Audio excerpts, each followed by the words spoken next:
Remember Saturday mornings in 1982? You'd pour yourself a massive bowl of Frosted Flakes, plant yourself 2 feet from the TV, and watch the Hulk smash his way through bad guys in that awesome animated series. But here's the thing, most people don't know. That show was actually a calculated business move by Marvel that almost didn't happen. And the reason it disappeared after just 1 season? It had nothing to do with ratings and everything to do with toy companies, legal battles, and NBC's fear of Satan. Yeah, you heard that right. Satan. I'm talking about the 1982 Incredible Hulk animated series.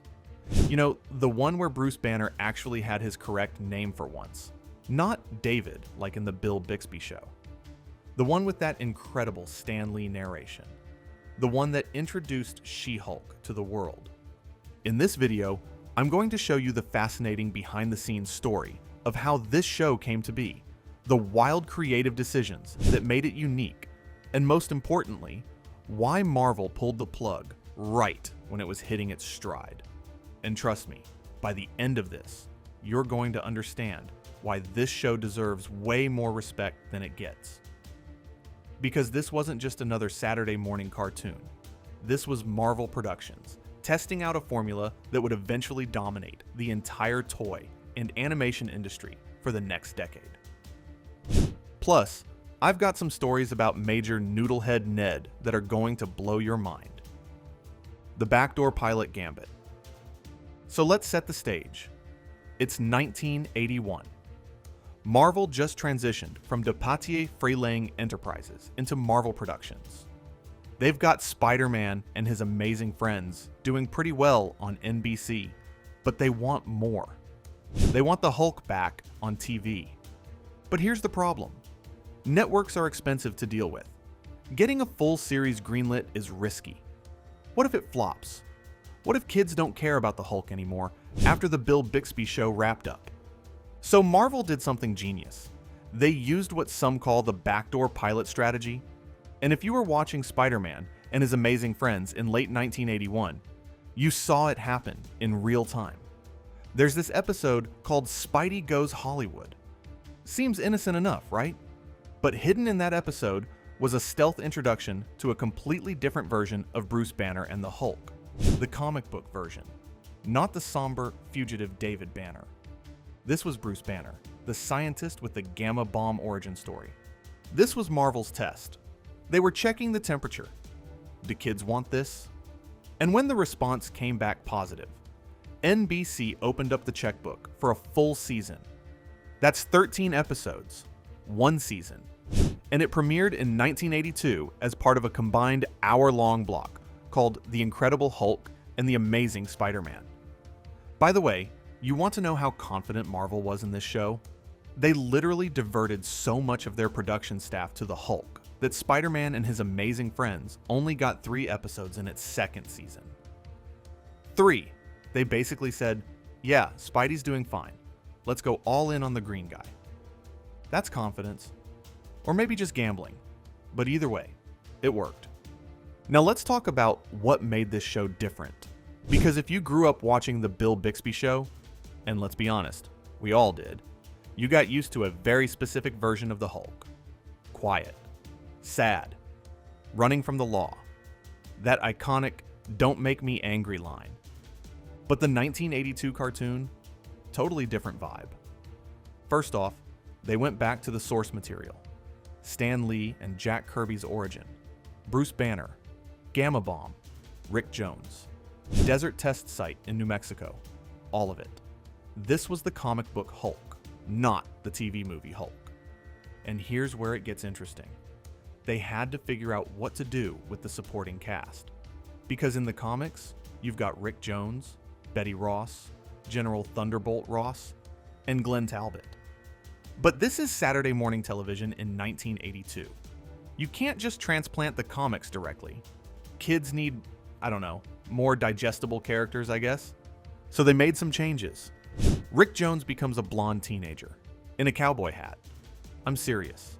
The only person who knows Bruce's secret identity is a blonde kid in a cowboy hat running around the New Mexico desert. It's like they said, You know what this gamma-irradiated superhero story needs? A little John Wayne. They also added 2 original characters, Rio and Rita. Rio owns a restaurant called Rio's Rancheros, and Rita is his daughter. She's Rick's love interest. And yes, this means we got romantic subplots in between the Hulk smashing robots and aliens. Because of course we did. But the wildest change? Glenn Talbot. In the comics, Glenn Talbot is this competent, somewhat antagonistic military officer who's got a thing for Betty Ross. He's a legitimate threat. He's smart. He's calculating. In the 1982 cartoon, they turned him into Major Ned Talbot, the most incompetent buffoon you've ever seen. His own troops call him Noodlehead Ned behind his back. He's constantly screwing up, tripping over himself, failing to catch the Hulk in the most ridiculous ways. And you know why they did this? Broadcast standards and practices. NBC didn't want kids seeing a competent military officer as a villain. That would send the wrong message or whatever. So instead of making Talbot menacing, they made him a clown. Which, honestly, I kind of loved as a kid. Watching Noodlehead Ned fail every single episode was part of the charm. Next, we need to talk about Bob Holt. Because if you remember anything about this show, anything at all, it's the way the Hulk sounded. Bob Holt voiced the Hulk with this primal, guttural, Frankenstein-esque roar that just sold the character. It wasn't overly articulate. It wasn't trying to be clever. It was pure rage and confusion and strength, all rolled into one vocal performance. And here's the kicker. Marvel Productions recorded so many of Bob Holt's roars and growls that they created an entire sound library from them. And guess what? Those same roars got reused in the Transformers and G.I. Joe, a real American hero. So if you ever watched Transformers in the mid-80s and thought, hey, that sound effect sounds familiar, you weren't imagining it. That's the Hulk. Bob Holt's Hulk, living on in giant robots and military action figures. Michael Bell voiced Bruce Banner, and he brought this weary, tragic quality to the character. You could hear the exhaustion in his voice, the burden of living with this curse. It was a far cry from Bill Bixby's quiet sadness, but it worked for animation. And of course, Stan Lee himself narrated the episodes. That enthusiastic, larger-than-life delivery that only Stan could pull off. Until, at last, right before the final transformation of every episode. It was perfect. The censorship and satanic panic that wasn't. Alright, so we need to address the elephant in the room. Or, I guess, the big green guy in the room. This show aired on Saturday mornings in 1982. That means broadcast standards and practices was breathing down Marvel's neck about everything. Violence, realism, anything that could potentially traumatize kids or give parents a reason to complain. So Marvel had to get creative. First off, no real guns. None. Soldiers couldn't carry M16s or pistols. Instead, they had these ridiculous sci-fi laser cannons and energy weapons. Because apparently, kids seeing soldiers shoot lasers at the Hulk is fine. But seeing them shoot bullets? That's crossing the line. It's hilarious when you think about it. The Hulk is literally punching tanks and throwing people through walls, but God forbid we show a realistic firearm. Second, the clothes. Oh man, the clothes. In the comics, whenever the Hulk transforms back into Bruce Banner, he's left standing there in shredded rags. Maybe his pants barely survived. It's part of the tragedy of the character. He's vulnerable, exposed, embarrassed. But in the cartoon, every time Bruce Banner transforms back, his clothes magically reappear fully intact, shirt tucked in, pants pressed, not a wrinkle in sight. This was purely because the network didn't want to deal with the implication of nudity, or the cost of animating multiple character models. So they just made it magic. And as a kid, I never questioned it. I just thought, I guess that's how it works. Looking back now, it's absurd, but also kind of charming in its ridiculousness. Now here's where things get weird. In late 1981, Marvel was riding high. Spider-Man was doing well. The Hulk show was greenlit. They were ready to expand their universe even more. So writer Martin Pasco pitched a show called Doctor Strange and the Mystery Kids. It was supposed to be a spin-off from a guest appearance Doctor Strange made in Spider-Man and His Amazing Friends. Sounded great, right? NBC rejected it immediately. Why? Because Doctor Strange deals with magic and mysticism. And in 1981 to 82, America was in the middle of the satanic panic. Parents were convinced Dungeons and Dragons was summoning demons. Heavy metal music was corrupting youth. And NBC was terrified that parents would see Doctor Strange casting spells and think Marvel was trying to indoctrinate their kids into witchcraft. I'm not making this up. So instead of getting a cool Doctor Strange cartoon, we got nothing. And Marvel learned a valuable lesson. Stick to sci-fi. Lasers good, magic bad. This meant the Hulk show had to avoid anything too supernatural. Most of the villains were either robots, aliens, or science gone wrong types. No demons, no sorcerers. Just good old-fashioned gamma radiation and mad scientists. Which, honestly, probably saved the show from even more censorship headaches. The Toy Wars. Now let's talk about the real reason this show existed. Toys. Because here's the truth. Saturday morning cartoons in the 1980s weren't art. They were 22-minute toy commercials. And the Incredible Hulk was right in the middle of a massive shift in the toy industry. In the late 70s and early 80s, Mego Corporation dominated the action figure market with their World's Greatest Superheroes line. They made 8-inch cloth costume figures, and the Hulk was one of their big sellers. Mego even created a special short, squat body mold just for the Hulk and the Thing, because they wanted them to look different from the more humanoid heroes. But here's the problem. Mego was dying. By 1982, the same year the Hulk cartoon premiered, Mego filed for bankruptcy. Their business model couldn't compete with what was coming next. Kenner's 3.75-inch Star Wars figures. Suddenly, everyone wanted smaller, cheaper, more articulated action figures. And Mego's big, expensive cloth figures were dead in the water. So who swooped in to grab the Marvel license? Mattel. Mattel launched the Secret Wars toy line in 1984, and it was a direct response to Kenner's DC Comics deal. Mattel did market research and found that kids loved secret things. Secret identities, secret powers, secret missions. So every Secret Wars figure came with a secret shield that had a lenticular image showing the character's secret identity. The Hulk figure had a shield showing Bruce Banner transforming. It was brilliant marketing. But here's the wild part. The Secret Wars toy line was technically tied to the 1984 comic book crossover event, not the 1982 cartoon. But you can bet Mattel benefited from the heightened visibility the Hulk got from those 13 episodes. Kids who watched the cartoon in 82 were the perfect age to beg their parents for Secret Wars toys in 84. It was a long game, and it worked. The Lost Season 2. So here's the tragedy. The show did well. Not amazing, but well enough. Critics liked it. Kids liked it. Marvel Productions was ready to keep going. They had plans for Season 2. Big plans. They were going to retitle it The Incredible Hulk and She-Hulk, and make Jennifer Walters a co-lead. She-Hulk had just debuted in the comics, and Marvel wanted to capitalize on that. They also planned to change the Hulk's characterization. In Season 1, the Hulk could talk. He was articulate. He'd say things like, "Hulk smash puny soldiers." But for Season 2, they wanted to make him more like Lou Ferrigno's portrayal, mostly mute with just grunts and roars.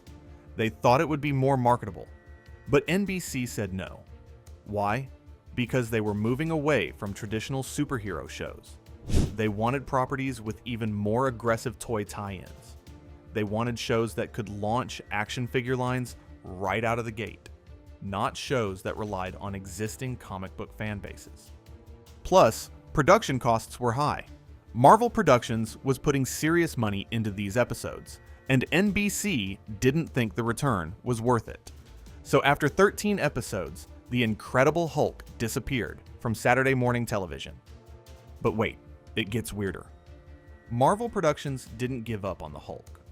They pitched two more concepts to NBC, Teen Hulk and Hulk Hound. Yes, you read that right. They wanted to make a show about a teenage Hulk, and they wanted to make a show about the Hulk with a dog sidekick. This was the juniorization trend of the 80s. Networks loved taking popular characters and making them younger, or pairing them with cute animals. It's how we got Muppet Babies and a pup named Scooby-Doo. But NBC rejected both ideas, and that was it. The Hulk was done. Here's the thing though, the show didn't really die. From 1988 to 1991, the 1982 Incredible Hulk got a second life through the Marvel Action Universe syndication block. This was a package deal where local TV stations could air reruns of Marvel shows alongside newer content like Dino Riders and RoboCop. And for a whole new generation of kids in the late 80s, this was their introduction to the Hulk. Not the Bixby Show, not the comics, this cartoon. It's wild to think about. By the time I was watching these reruns in 1990, the show was almost a decade old, but it didn't feel old. It felt exciting and fresh because Sal Buscema's art style was so iconic and timeless. The legal nightmare. Now, here's the part that makes me genuinely angry. You can't watch this show on Disney+. You can't buy it on Blu-ray. It's basically been erased from history, and it's all because of legal red tape. See, even though Disney owns Marvel now, Universal Pictures still holds certain distribution rights to solo Hulk content. This is a holdover from the 1970s TV deal. Universal has right of first refusal on any Hulk projects, which means Disney can't just throw the 1982 cartoon on Disney Plus without potentially triggering a revenue sharing deal with Universal. And Disney being Disney, they'd rather just not deal with it. Plus, there was the whole Jack Kirby estate litigation. From the late 2000s until 2013, the Kirby family was fighting Marvel in court over the copyrights to characters like the Hulk. During that time, Marvel basically froze all legacy material related to those characters to avoid legal complications. So the 1982 Incredible Hulk got caught in the crossfire. And now it's just gone. A memory. A relic that exists only on old VHS tapes and sketchy YouTube uploads. For a show that helped establish the entire Marvel Productions brand, for a show that created sound effects still used in major franchises today, that's a damn shame. And look, I'm not going to sit here and tell you the 1982 Incredible Hulk was perfect. It wasn't. The animation was limited. The plots were formulaic. Noodlehead Ned was annoying. But it mattered. This show was a bridge. It connected the comic book Hulk to a generation of kids who might never have picked up an issue of The Incredible Hulk otherwise. It brought Stan Lee's voice into our living rooms every Saturday morning. It proved that Marvel could produce high-quality animation that respected the source material while still being accessible to kids. And most importantly, it laid the groundwork for everything that came after. The shared resource model Marvel Productions used on this show, that became the blueprint for their partnership with Sunbow, which gave us Transformers and G.I. Joe. The emphasis on merchandising, that became the standard for the entire industry. The 1982 Incredible Hulk was a proof of concept, and even though it only lasted one season, it succeeded. So the next time someone tells you the Hulk never had a good cartoon, you can school them on the 1982 series, the one with Bob Holt's iconic roars, the one with Noodlehead Ned, the one that introduced She-Hulk to the world and then vanished into the legal abyss. It deserved better. But for those of us who remember it, we know the truth. If you enjoyed this trip down memory lane, do me a favor, hit that like button. Drop a comment telling me what your favorite Saturday morning cartoon was back in the day, and share this video with anyone who still has their old action figures collecting dust in the garage. And hey, if you want more deep dives into the weird forgotten history of 80s pop culture, subscribe to the channel. I've got plenty more stories like this one. Thanks for watching. Now go find your old Mega Hulk figure in the attic and give it the respect it deserves.